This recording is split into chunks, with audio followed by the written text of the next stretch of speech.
ठीक है? हैं? अरे बात करो। मैं मौसी है, मैं इसका अच्छा, बेटा हूँ। आप बात करो ना आप बात करो, चाय वाले भैया। हाँ भैया, मौसी है मेरी। मौसी, अब बताओ और क्या पूछना है? भैया एक पारिवारिक क्वेश्चन है। बोलो। बाबा, अभी मेरा डिप्लोमा कंप्लीट हो चुका है, 2 साल हो चुका है। जी। और अभी हम कुछ घर का परिस्थिति के कारण कहीं मतलब मेरा जो बताया कि चाय का स्टॉल है, जो सामान हमको चाहिए मिलती नहीं है। और अगर हमको 400-500 ही कमाना होगा तो बहुत तो तरीके हैं ना। तो इसलिए हम जो है एक प्लॉट कहीं लिए हुए हैं, जो कि इसको कम से कम दुकान ऐसा बना दे कि अगर उसको हम रेंट पे भी लगाए तो कुछ पैसा आए। बस वो 1 साल के अंदर करना है हमको। तो कर लेना। हाँ, नहीं हुए नहीं है, आधा हो गए हैं। अच्छा, हो जाएगा पूरा। काम करते रहो, सब अच्छा होगा। चलो। तो बाबा ये बोल रहे हैं, तो आगे हमको जो है शेयर मार्केट से अभी भी पैसा कमाते हैं और हमको बाद में उस फील्ड में जाना है, तो क्या करना चाहिए? किस फील्ड में? शेयर मार्केट में। शेयर मार्केट में आपको प्रॉफिट हो रहा है? हो रहा है बाबा। तो फिर आपको आइडिया है तो ठीक है, अच्छा। पर ये सट्टा है एक तरह का। अब देख लो, बच के रहना, क्योंकि इसमें नुकसान भी होता है, मैंने सुना है। ठीक है, आप अपने हिसाब से करिए। ठीक है, धन्यवाद। राधे राधे महाराज जी। जी। मेरे आपसे कुछ प्रश्न थे महाराज जी।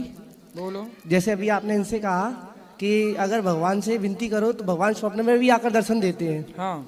तो मेरा यही जानना है कि जब भगवान स्वप्न में आकर दर्शन दे के आपसे ये कहते हैं कि मैं आपके साथ हूँ, आप चिंता ना कीजिए, कोई भी परेशानी आपके लिए है, मैं आपके लिए तत्पर खड़ा हूँ, उस समय भी उस भक्त को भगवान ऐसे बुरे ख्याल क्यों आते हैं कि वो अपने शरीर का देह त्याग कर दे, या ऐसी समस्याएं क्यों आती हैं? समस्याएं इसलिए आती हैं क्योंकि आपने अभी तक भगवान स्वप्न में आकर ये कहना चाहते हैं कि तू मेरा हो जा, पर आपने अभी तक भगवान के चरणों में आत्मसमर्पण नहीं किया। जब तक समर्पण नहीं करोगे ना, तब तक गलत विचार निकलेंगे नहीं। जब भगवान आपके स्वप्न में आकर आपको स्वीकार कर रहे हैं, तो आपने फिर उनमें समर्पण क्यों नहीं कर दिया? एक बार समर्पित होकर देखो तो सही, परिणाम ना आए तो कहना। महाराज जी, समर्पण तो बहुत है, लेकिन क्या है, कुछ समस्याएं ऐसी है कि जो मेरे पिताजी है वो थोड़ी दारू वगैरह करते हैं और मतलब गाली गलौज करना, उदम मचाना, घर में गृह कलेश रहता है। और समस्या ये भी नहीं, समस्या ये है कि जहाँ वो दारू की गाली बकते हैं या लोग उन्हें मारते हैं, मैं वहीं जॉब करता हूँ, तो थोड़ा मन में बुरा भी लगता है और कभी कभी गलत ख्याल भी आते हैं। और जैसे कोई मेरा साथ भी देने की कोशिश करता है तो वो उल्टा उसमें फंस जाता है। जैसे मेरा एक मित्र है, उसने मेरी बहुत मदद की बुरे समय पे, लेकिन मेरे कारण वो स्वयं फंस गया। क्यों? मुझ पे थोड़ा कोई कर्जा हो गया था, तो उसने लोन लेके मेरा कर्जा पटाया, लेकिन उसके कारण उस पर समस्या आ गई, क्योंकि मैंने उसका पटाने की बहुत कोशिश करी, बहुत काम करने की कोशिश करी और सब्जी का ठेला भी लगाया और काम भी किए, लेकिन किसी में सफल नहीं हो पाया। नहीं, पर आपको उसका पैसा देना चाहिए। नहीं तो वो तो मांगता भी नहीं है और मैं तो कोशिश करता हूँ कि उसका दूं। और अभी जल्दी देना चाहिए उसका। कोई आप कितनी मदद करता है, आपको उसके साथ खड़े होना चाहिए, यही धर्म है।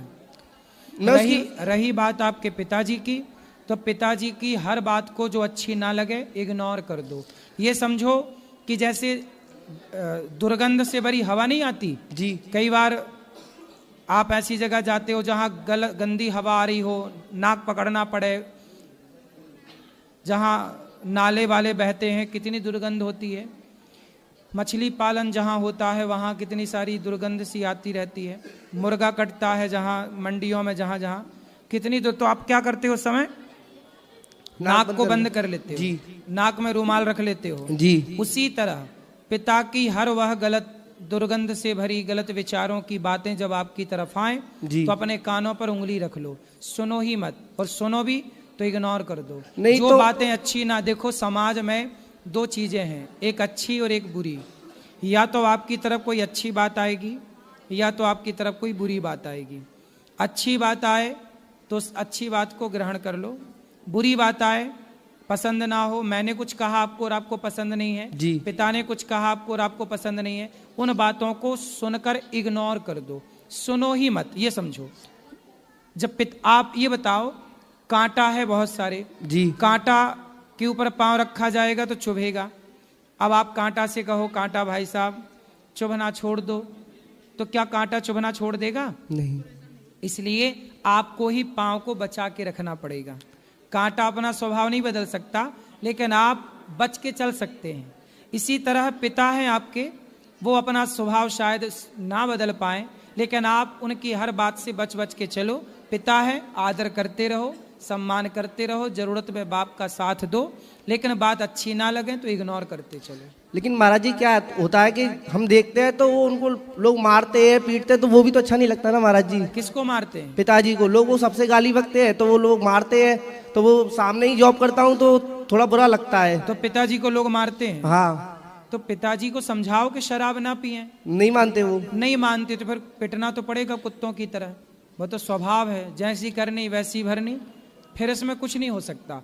आप पुत्र हैं, आपको बुरा लगेगा, बात सही है, आप जाके बचाव कर सकते हैं हाथ जोड़ के सामने वाले से, लेकिन आप पिता को समझाइए, नहीं तो फिर उनको तो फिर कर्म दंड तो है।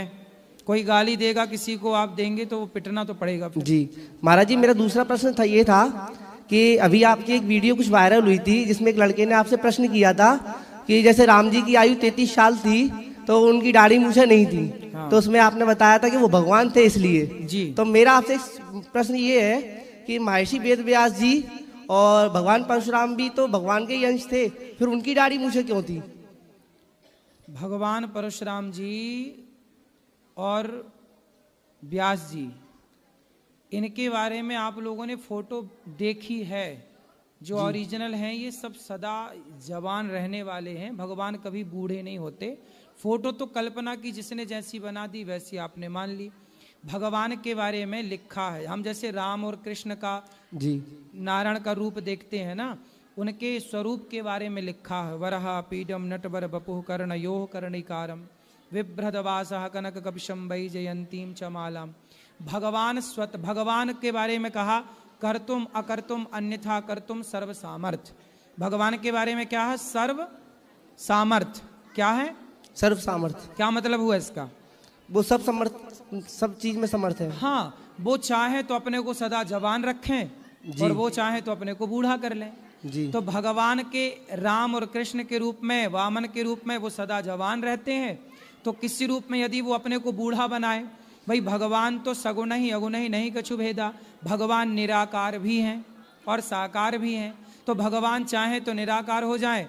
हनुमान जी लंका गए तो छोटे से बन कर गए, मसक समान रूप कभी धरी, अति लघु रूप पवन सुतलीना। फिर माता सीता ने कहा कि तुम इतने से हो, रावण से और रावण की सेना से कैसे लड़ोगे? तब हनुमान जी बोले, माता मैं बड़ा भी हो जाता हूँ। कैसे होते हो? तो भयं पर्वताकार शरीरा। हनुमान जी कैसे हो गए? पर्वत के समान। तो हनुमान जी हैं, इतने से हो जाएं, इतने बड़े हो जाएं। भगवान राम से मिलने गए तो पंडित जी होके गए। तो भगवान हनुमान जी तो राम के भक्त हैं ना, वो छोटे बड़े हो सकते हैं, जवान और बुढ़े हो सकते हैं, तो भगवान है ना। वो जिस रूप को चाहे कि मैं सदा जवान रहूंगा, इस रूप में सदा जवान रहेंगे। वो चाह लें कि मैं बूढ़ा हो जाऊं तो भगवान बूढ़े हो जाएं। तो भगवान के लिए ये सब नहीं होता कि भगवान जवान है कि बूढ़े। भगवान भगवान है, वो जवान हो जाएं, बूढ़े हो जाएं। हम बूढ़े नहीं, हम जवान नहीं हो सकते बुढ़ापे के बाद। हम अभी चाहें कि हम 80 साल के बूढ़े हो जाएं तो हम अभी नहीं हो सकते। हम एक टाइम पर सब कुछ होगा। लेकिन भगवान आज चाहें तो जवान हो जाएं और आज ही चाहें तो बच्चे हो जाएं, आज ही चाहें तो बूढ़े हो जाएं। इसलिए वो कर्तुम अकर्तुम अन्यथा कर्तुम सर्व, वो भगवान सर्व सामर्थ्य है। वो चाहे तो चुटकी बजाए तो प्रलय हो जाए, वो चाहे तो चुटकी बजाए तो सृष्टि आ जाए। मैया यशोदा ने कहा मुंह खोल, इतना सा मुंह खोला, पूरा ब्रह्मांड नजर आ गया। जिनके इतने से मुख में पूरा ब्रह्मांड समा सकता है, वो भगवान जब चाहे जवान हो जाए, जब चाहे बूढ़े हो जाए। उनके लिए क्या बुढ़ापा और क्या जवानी। भगवान सदा सुंदर है, इसलिए उनका नाम है श्याम सुंदर। यदि किसी रूप में वो बुढ़ापे का भी अभिनय कर रहे हैं तो भगवान कर क्या रहे हैं? अभिनय। भगवान संसार में अवतार क्यों लेते हैं? परित्राणाय साधूनां विनाशाय च दुष्कृतां धर्म संस्थापनार्थाय संभवामि युगे युगे। क्यों अवतार लेते हैं? जब जब धर्म की हानि होती है तो हानि को बचाने के लिए कभी राम कभी कृष्ण, तो कभी वेदों की रक्षा करने के लिए, पुराणों को प्रकट करने के लिए वेद व्यास जी बनकर आए, तो कभी सहस्त्रार्जुन को मारने के लिए परशुराम बनकर आए।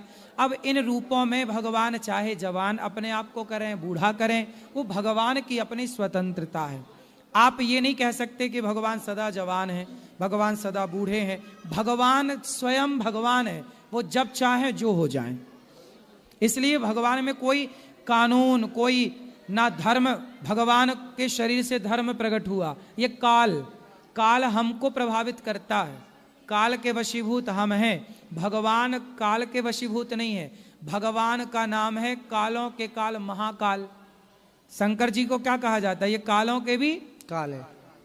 शंकर जी कालों के काल हैं, लेकिन वो शंकर जी सदा वसंतम हृदयारविंदे भवम भवानी सहितम। जो शंकर जी कालों के काल हैं, वो शंकर जी अपने हृदय में सदा राम का ध्यान करते हैं। सोचिए राम कितनी बड़ी शक्ति है। कौन है राम? कौन है कृष्ण? जिनका ध्यान शिव कर रहे हैं, वो शिव, जिन शिव के वश में काल है। शंकर जी चाहें तो समय को रोक सकते हैं, शंकर जी चाहें तो समय की गति रोक सकते हैं। वो शिव जी किसका ध्यान कर रहे हैं? राम जी। हाँ, तो भगवान राम है बेटा। उनका जवानी और बुढ़ापे से कोई लेना देना नहीं। भगवान के संकल्प से सृष्टि होती है। किससे होती है? संकल्प से। संकल्प, ये सोचा हो गया। वो सदा जवान रहे, भगवान के लिए क्या बुढ़ापा। यदि किसी रूप में उन्होंने बूढ़े का अभिनय किया, इसमें कोई आश्चर्य तो है नहीं, है ना? महाराज जी मेरा आखिरी प्रश्न और है। समझ में आई बात? जी महाराज जी, मेरा आखिरी प्रश्न और है कि जैसे मनुष्य ये सोचता है गर्भ के अंदर कि मुझे इस बार मनुष्य योनि मिल जाए, उसके बाद इस मनुष्य योनि में दोबारा ना आना पड़े। फिर तुलसीदास जी रामायण में ये क्यों कहते हैं कि बड़े भाग मानस तन पावा, सुर दुर्लभ सब ग्रंथन गावा?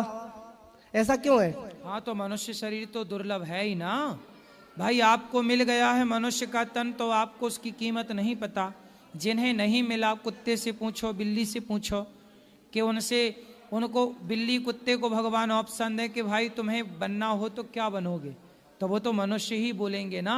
तो हम तो बन गए मनुष्य, तो कीमत नहीं है। जो नहीं बन पाए उनसे पूछो कि मनुष्यता की कीमत क्या है। इसलिए मिला है तो अब इस शरीर से ईश्वर को पाया जा सकता है तो पालो। मानव तन ही है जो ईश्वर को प्राप्त करा सकता है। दूसरे किसी शरीर में शक्ति नहीं है कि वो ईश्वर से मिलाए। इसलिए बड़े भाग्य से मिला है। फिरत सदा माया कर प्रेरा, काल कर्म स्वभाव गुण घेरा, कवहु कि नर करुणा कर देही, दे तईस बिनु हेतु सनेही। तो भगवान ने बड़ी कृपा करके दिया है, तो प्रभु का खूब ध्यान करो, भगवान का नाम जपो, खूब प्रेम करो भगवान से, और खूब पैसा कमाओ, समाज की सेवा करो और भगवान से जुड़े रहो। राधे राधे महाराज जी। महाराज जी राधे राधे। हाँ मैया, मैं मुरैना से आए। बताओ। मेरी 2 बेटी है, उसने मेरे को मार पीट के निकाल दिया घर से। बेटी ने? बेटी ने। अच्छा। और दूसरे के संग रहता है, दूसरे आदमी के संग रहता है। मेरे को मार मार के दीवार में पटक पटक के मारी, मुंह पटक पटक। कौन, बेटी ने कि बेटे ने? बेटी ने। बेटा नहीं है मेरा एक भी, लड़की है 2 बस। तो बेटियां मारती हैं आपको? आओ। शादी हो गई उनकी? शादी है, लड़का एक दोनों पे। तो आपको क्यों मारती हैं? दूसरे के संग रहता है इसलिए। कौन रहता है? लड़की दूसरे आदमी के संग रहता है। शादी वाले को तो छोड़ दिया, दूसरे के संग। अच्छा, अपने पति को छोड़ के हाँ, पराये पुरुष के संग रहती है? हाँ। तो आपने समझाया उनको? हाँ समझाया, तई मेरे को दीवार से पटक पटक के मारी, बिन्ने खूब घर से निकाल दे। अच्छा, यूं तो दोनों बेटी ऐसी हैं? दोनों। फिर अब बताओ मैं क्या आपकी सेवा करूं? अब महाराज जी मैं यहाँ आवे को रह गए, आपकी कृपा है तो मैं यहाँ बनी रहा हूँ आपके पास। ठीक है मैया, आपको यहीं रहना गौरी गोपाल में। आपका ये दास अनिरुद्ध बेटा बनकर आपकी सेवा बहुत तुम्हारी महाराज जी, बहुत कान क्या करा। आप चिंता ना करो, आप यहीं रहना। अब यहीं रहना। अभी आपकी व्यवस्था करा रहे हैं बेटा। ले जाओ, मैया को रखवाओ, जाओ अच्छे से जाओ। बेटियों का नंबर देना, मैं बात करूंगा ना एक थोड़ी। छोड़, देखो कैसी बेटियां। महाराज जी बात नहीं करते, यूं कहते मर गए, हमारा मैयो नहीं है, मर गए, यूं कहता है मर गए। देखिए, जब स्त्री के भीतर स्वार्थ चढ़ता है ना, पर पुरुष का स्वार्थ देखो, अपनी माँ को और अपने पति को और बच्चों को भी छोड़ दिया क्या? बच्चा उनके साथ रहता है, और मेरे सब गिरस्ती बेच बाँच के पैसा खाए पी के हम मार मार के निकाल दे। खूब मारी, दीवालन से पटक पटक के। तेजाब डाल रही थी मुँह में पकड़ के, तेजाब। फिर बड़ी मुश्किल से निकल के आई महाराज, ऐसे शीशी तेजाब के डारे मुंह में डाल रहा था। बड़ी दुष्ट बेटियां हैं भाई। क्या करें? बताओ, ऐसी बेटियां गजब कर दिया बेटियों ने। बहुत मारी महाराज जी, आपके पास शरण में तो आएंगे। आपका घर कहाँ? घर मुरैना है। तो वहाँ घर पे अब किसने कौन रहता है घर पे? कोई नहीं है महाराज जी, आदमी खत्म है गे, आदमी है नहीं। तो आप यहाँ रहोगी तो घर पे कौन रहेगा फिर? कोई नहीं है घर पे मेरा।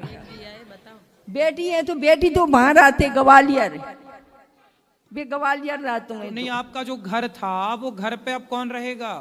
घर नहीं महाराज जी, बेच बाँच गए वो तो। अच्छा, किसने बेच दिया? देवर ने बेच दिया जुआ में। देवर ने? हाँ, देवर ने घर बेच दिया, बेटियों ने घर से निकाल दिया। निकाल दिया। ठीक है, अब आप यहीं रहना, चिंता। ये कौन है आपके बगल में? महाराज जी राधे राधे। ये जा रहे थे तो मैंने इनको जगाए के लाए। महाराज जी इनका प्रश्नोत्तरी कार्यक्रम है, उनमें बताओ। आप यूँ कह रहे यहाँ तो पैसा वाले नहीं लेते, गरीबन ने नहीं लेते। तो मैया आपको देखो, आप ऐसा क्यों झूठ बोलती हो कि पैसा वाला ने लेते हो? मैं ना कही महाराज जी, मैंने कहते ना कही महाराज जी। आप यहीं रहो। यहाँ तो मैया आप जैसी जरूरतमंद माँ की सेवा करते मैं हैं। तो आपके शरण में आए, मुझे राख ले, मेरी बेटा बन जा चाहे कचू बन जा। नहीं, मैं आपका बेटा ही हूँ, आप चिंता ना करो। रखवा दो बेटा, जाओ मैया को ले जाओ, रखवाओ, जाओ अच्छे से भोजन प्रसादी कराओ। गुरु जी राधे राधे। जी, मैं जी। बिहार दरभंगा जिला से आया जी। हूँ। मुझे 4th स्टेज कैंसर हो गया है। अच्छा। मैं माँ भी साथ में, पापा भी आया हुआ है। अब मैं ज़्यादा दिन जी नहीं सकता हूँ क्योंकि मेरे को इलाज चला, कीमो, मेरे को 14 कीमो हो गया है। मैं नशा वशा कुछ नहीं किया हूँ। मैं मोमोज, चाउमीन, भटूरे ज़्यादा खाता था, उससे मुझे 4th स्टेज कैंसर हो गया है। अब मेरा अच्छा, चाउमीन बर्गर खाने से कैंसर? उससे डॉक्टर ने बताया, तो मेरा अभी आंत बाहर है। अच्छा, पूरी बॉडी खोल दिया डॉक्टर साहब ने। मैं 14 कीमो झेल लिया हूँ, यानी 14 बार सांप के जहर दिया जाता है मुझे। अच्छा, वो मैं झेल चुका हूँ। अब मुझे 1 साल का बिल मेरे को 36 लाख फिर डॉक्टर साहब बता दिया है। हमने गांव की जमीन वमीन बेच के भी मम्मी पापा ने मेरा सारा इलाज करवा रहा है। अभी कैंसर की दवाई अभी सिद्धू की पत्नी को हुआ था, उन्होंने बताया कि कैसे ठीक किया वैसी कर लो। अब वही हम खाना भी नहीं खा रहा हूँ मैं। हाँ, तो आपका ठीक है अब? नहीं, ट्यूमर पेट में हो गया दोबारा, फिर हो जाएगा सही। दोबारा कैंसर का ट्यूमर हो रखा है। डॉक्टर साहब ने मेरे को 40 लाख का बिल दे दिया 1 साल का। फिर दोबारा बोला आपका अभी इलाज चलेगा, और अभी जो रसिया में जो इंजेक्शन लॉन्च हुआ है वो जो मुझे पढ़ना है, 2 लाख का एक करीब इंजेक्शन इसमें लिख रखा है। चलो, मुझे भगवान पढ़ना सब है, ठीक करेंगे। जरा मेरे को भगवान हेल्प सब चाहिए बढ़िया था। होगा। आप खाने पीने पे कंट्रोल करो, सब सही होगा। राधे राधे गुरु जी। जी, मेरा ये सवाल था गुरु जी, हम बिहार से आए हैं, भागलपुर जिला से। हम जब चंदन लगाते हैं इस पे गांव का मतलब कि अच्छा नहीं लगता है कि हम चंदन लगाते हैं तो। कौन बोलता है? मेरा गांव का आदमी बोल रहे हैं कि चंदन जब लगाते हैं ना तो उसको अच्छा नहीं लगता है, बोलता है ऐसा लगाता है वैसा लगाता है। मतलब बहुत तरह तरह के सवाल को बोलते हैं, बहुत तरह तरह के सवाल को उठाते हैं। हम 6 साल बम्बई में भी रहे हैं, 6 साल हम बम्बई में भी रहे हैं महाराज जी। वहाँ पे कहीं पे भी अपमानित नहीं हुआ है, लेकिन मेरे गांव में अपमानित बार बार मतलब कि किया जाता है टीका के बारे में। और यही आपसे गुजारिश है कि टीका के बारे में क्यों अपमानित होता है? ये बड़ी विडंबना है कि देखो, जो शराब पीते हैं समाज उनको अपमानित नहीं करती, उन्हें गलत नहीं कहती। जो गांजा पीते हैं, बीड़ी तंबाकू गुटखा खा के थूकते हैं, समाज उन्हें अपमानित नहीं करती, उन्हें गलत नहीं कहती। पर कोई माला पहन ले, तिलक लगा ले और भगवान का नाम जपने लग जाए, लोग उसका मजाक उड़ाते हैं, लोग उन्हें गलत कहते हैं। ये सनातन का बहुत बड़ा दुर्भाग्य है कि लोग अपने धर्म का और अपने धर्म के आचरण पर चलने वाले लोगों का अनादर करते हैं, और जो खुलेआम गलत हैं उन्हें लोग गलत नहीं कहते। आप सही राह पर चल पड़े, तिलक लगाएं और तुलसी पहन लें तो लोग पाखंडी, ढोंगी और ना जाने क्या क्या कहते हैं। ना, मांस मछली भी खाते हैं महाराज जी। नहीं, हम जो है लहसुन प्याज कुछ नहीं खाते हैं। आप अच्छे हैं, चलते रहिए, जमाना क्या कहता है परवाह ना करिए, अच्छी राह पर चलिए, भला होगा आपका। Thank you Radhe. राधे राधे गुरु जी। जी, पहले तो बहुत अच्छा लग रहा है आपको आज साक्षात देखने को मौका मिला है, और रोज टीवी पर या फोन में देखते हैं, तो बहुत बहुत प्रणाम। मेरा राधे जी महाराज जी, मेरे ना 2-3 प्रश्न हैं। मैं मन से बहुत परेशान रहता हूँ उन चीज़ों को लेकर के। पहले मैं मीट मछली बहुत खाया करता था, लगभग डेली खाया करता था। मुझे बाबा नीम करोली महाराज जी, मैं उन्हें अपने जीवन में गुरु मानता हूँ। उनकी प्राप्ति के बाद से सब कुछ छूट गया, सब, मैं बिल्कुल इन सब चीज़ों से दूर हो गया। नशा कभी नहीं किया, लेकिन मीट मछली खाता था। लेकिन मेरे मन में एक प्रश्न है कि बचपन में या जाने अनजाने में कई बार बहुत सारे ऐसे कर्म हुए हैं, जैसे चींटी मर गई, मच्छर, हम लोग घर में है, मोर्टीन लगा रहे हैं, मच्छर मर रहे हैं, तो जाने अनजाने में जीव हत्या बहुत हो रही है, उसका क्या होना है महाराज जी? कोई बात नहीं, उसके प्रायश्चित के लिए सूर्य भगवान को जल चढ़ाया करिए, नित्य भगवान नाम का जाप करिए। आप कोशिश करिए कि अब जीव हत्या ना हो। कुछ जीव हत्या आप चाह कर नहीं करते, पर मजबूरी में करना पड़ता है। ये नित्य के पाप होते हैं। भगवान का कीर्तन करने से सारे जाने अनजाने में किए गए पापों से मुक्ति मिलती है। कीर्तन और भगवान के चरणों में समर्पण। महाराज जी, एक प्रश्न और है। मेरी शादी को 10 वर्ष हो गए हैं और अभी कोई संतान नहीं है। पिछले लगभग 1 साल पहले से मैंने वृंदावन मनाना शुरू किया। मेरे जीवन में कृष्ण नहीं थे। पहले गुरु की प्राप्ति हुई बाबा नीम करोली महाराज जी की, उनके बाद में मुझे श्री कृष्ण भगवान की प्राप्ति हुई। बिल्कुल। मेरे सपने में मैंने एक दिन देखता हूँ कि मेरी पत्नी ने एक बच्चे को जन्म दिया है और मैं उनको देख रहा हूँ हाथ पर उठाकर, ये बाके बिहारी जी हैं, लड्डू गोपाल जी हैं। तो इसका क्या अर्थ है? अब बिहारी जी से आपका संबंध जुड़ गया है तो आपके बच्चा भी होगा, भगवान देंगे। लेकिन महाराज जी, उसके तुरंत बाद में वृंदावन आता हूँ और मुझे खुशखबरी मिलती है, लेकिन उसके कुछ समय बाद कुछ ऐसा होता है कि मुझे ऑपरेशन कराना पड़ गया और मेडिकल साइंस ने मना कर दिया है बिल्कुल। क्यों? कुछ ऐसी चीज़ें हो गई हैं, ऑपरेशन कराना पड़ा, तो उन्होंने कहा कि दूसरी टेक्नोलॉजी से करना पड़ेगा। लेकिन अभी मैं फिर भी, मैं सिर्फ और सिर्फ ईश्वर में विश्वास रखता हूँ। मैं जानता हूँ जो साइंस के पास नहीं है वो भगवान चाहे तो पल भर में सब कुछ बदल सकते हैं। बिल्कुल, भगवान करतुम अकर्तुम अन्यथा कर्तुम सर्वसामर्थ, सब कर सकते हैं। गुरुजी, कभी नाम जब करिए बस। देखो, आपके लिए एक बात बताऊं, बेटा हो जाए भगवान करे आपके, और आपका सारा कष्ट दूर हो। दूसरा एक पक्ष ये भी है कि भगवान यदि कुछ नहीं देते तो उनके ना देने में भी उनकी कृपा मानना चाहिए। जी गुरुजी, बिल्कुल। इसलिए आप हर हाल में भगवान की शरण में रहकर खुश रहिए। भगवान दें तो अच्छा है, ना दें तो उनकी मर्जी है। हम इस संसार में बच्चे पाने आए ही नहीं। हमारा जन्म इस संसार में, स्वामी विवेकानंद जी ने कौन सा बच्चा पाया? जी। मीराबाई तो इतनी बड़ी भक्त थी, कौन सा पुत्र पाया? उन्होंने पुत्र नहीं पाया, उन्होंने भगवान को ही प्राप्त कर लिया। पायो जी मैंने राम रतन धन पाया। महाराज जी, एक अंतिम प्रश्न है। बाबा नीम करोली महाराज जी के लिए 2 शब्द आपके विचारधारा क्या है? बहुत अच्छे संत हैं, उन्हें कहा जाता है कि वो हनुमान जी के ही अवतार हैं। तो ये संत इस धरती पर अनेक अनेक समय पर, अनेक अनेक टाइम पर भक्तों के कल्याण के लिए, भक्ति के प्रचार के लिए ऐसी शक्तियां भगवान अपनी भेजते हैं, नीम करोली बाबा जी के जैसी। तो ये साक्षात भगवान के भेजे गए उनके पार्षद हैं। स्वयं भगवान का ही स्वरूप मानना चाहिए। भगवान अपने ही अंश रूप में किसी को भेज देते हैं। जी जी। बोलो श्री बाके बिहारी लाल की।